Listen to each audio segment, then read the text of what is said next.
கொலுவாரி சாக்கின வீட்டுல வாசினி, கொலுவாரி சாக்கின வீட்டுல வாசினி, எல்லா டைட்டிலையும் வாசினி அப்படிதான் போடுவேன்.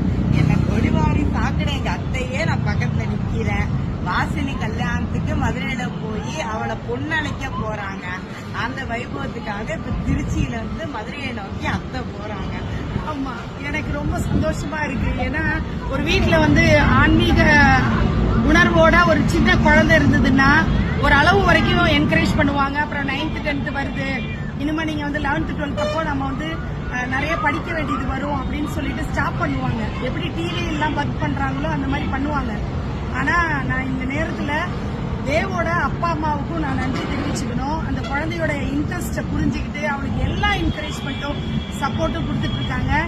இவனுமே சூப்பரா வாசினி பாப்பாவுக்கு சென்னையில கல்யாணம் நடக்கிற மாதிரி மதுரை மீனாட்சி கல்யாணம் இவன் வீட்லயும் அழகா நடக்கும்.